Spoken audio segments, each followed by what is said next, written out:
Hey, so today I'm going to talk about another game because, shocker, I love games and I like horror games. So I want to talk about a game that is pretty old and I don't really know if it's like a well-known game or not, but I would think it would kind of be because I feel because a lot of YouTubers back in the day used to play it when it came out if they had like a horror channel. Like I know PewDiePie and Markiplier played it, and there are a bunch of others. But it's called a game called Cry of Fear. Cry of Fear, I think came out in 2012. I think I'm not sure, and it was a mod for Half Life 2, and the game is a lot of fun. I'll be honest, I like it. But I will admit that I have never truly beaten it. I have never actually beaten Cry of Fear. I have gotten to the end, but I have never beaten it solely because I played it when I was younger and I remember rage quitting towards the end because it was just like the ending is just nonstop fights and I just kept dying. And it is a game where, health does not regenerate. Ammo, if you reload a clip, that clip is gone. Like, so if you shoot a bullet and reload it, all those bullets you had left are gone. It's one of those games. So it is kind of challenging. So I never actually beat it. I have seen the ending. I used to watch people play it back in the day, and I did play it for myself. I played the standalone version because eventually, I think like a year later, they made like its own standalone version. Which really the only difference is they got rid of the command console, so you can't like put in cheats like you would in the original version. Because some people would just straight cheat in that one because it's very easy. But the game came out, I'm pretty sure in 2012. I'm not 100% sure by Team Psychskeller, something like that. It's a Swedish-based team, and the only game they made before that was well, they might have made other games, but the only one I know of is Afraid of Monsters, which, from what I saw, was made by one of the guys that's a part of the team, but was not made by the team. It was made by one of the guys from the team. And then Afraid of Monsters had like a director's cut version, which was made by the team. So, but this is about Cry of Fear. Cry of Fear is made by that team. It's a lot of fun. And it's a story about a guy named Simon. I'm pretty sure it takes place in Sweden because actually, yeah, I'm pretty sure it's in Sweden. Anyway, I don't know why I had to confirm that. It takes place in Sweden. A guy named Simon, and from the get go, you can kind of just tell the character is a very depressed character. And, like the intro to the game is like kind of just like, oh shit, what's happening? It's just like a bunch of like blurry imagery of something that happened. And then, there's a sequence where you walk through the darkness, take a picture, and then, eventually get jump scared.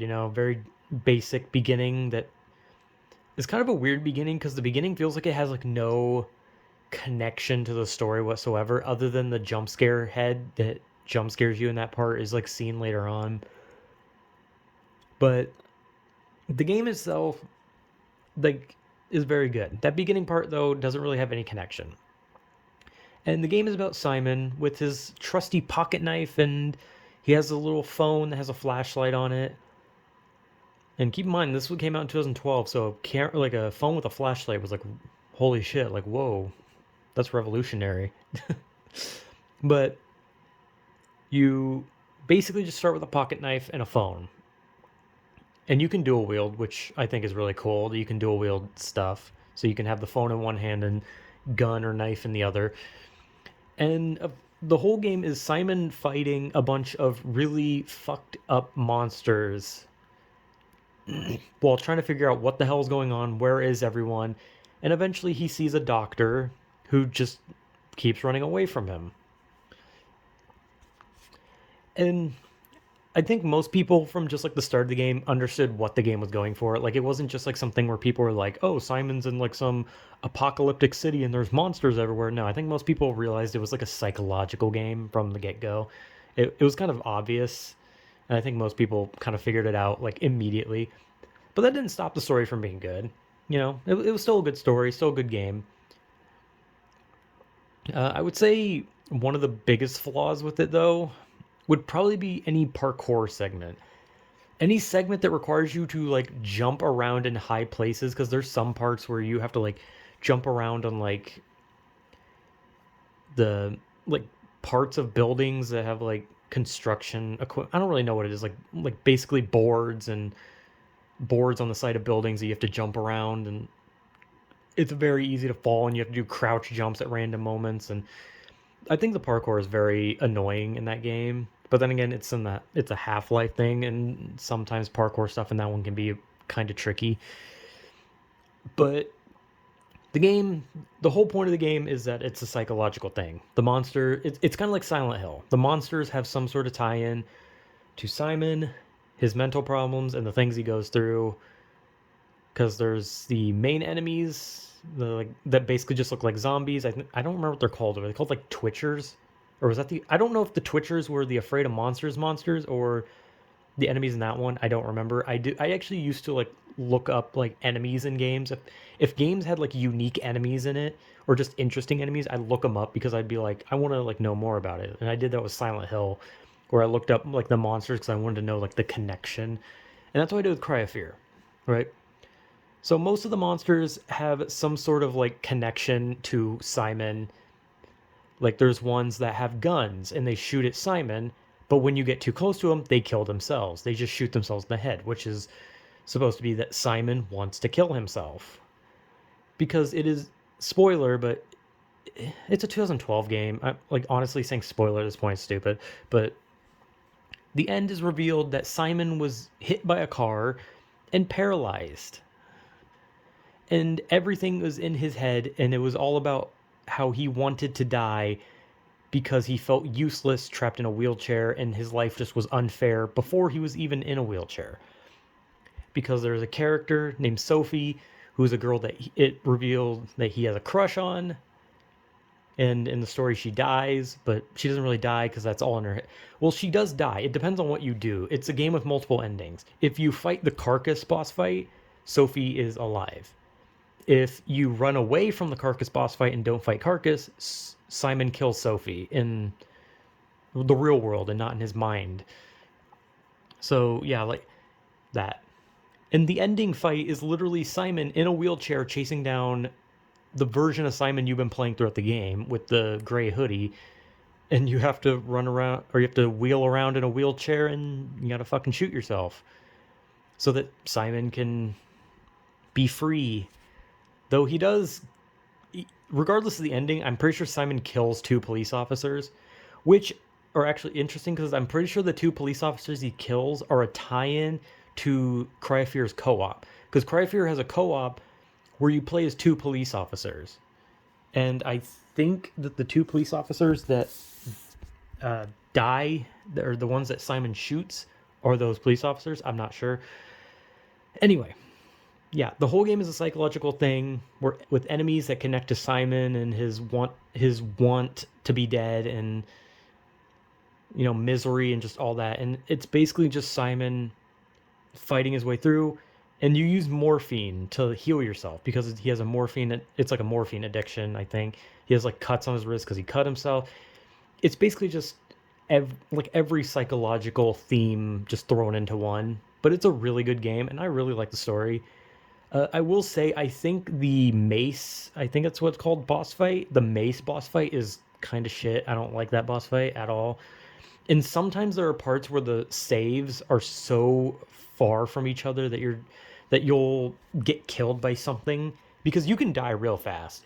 Like if an enemy just sneaks up on you, you're dead. That's it. Like there's nothing. If an enemy gets behind you without you knowing, you're dead. It doesn't matter if you have full health, it doesn't matter what you do, you are dead because it got behind you, and that's it. The game is kind of unforgiving sometimes, but it's a really good game. It's challenging. It's a lot of fun. And I like the story personally. I know a lot of people don't really like the whole like psychological like the monsters in the world is like all about their depression and their problems in life because it's like so overdone, right? Like it's such an overdone concept. The whole it was a dream, it was all in his head.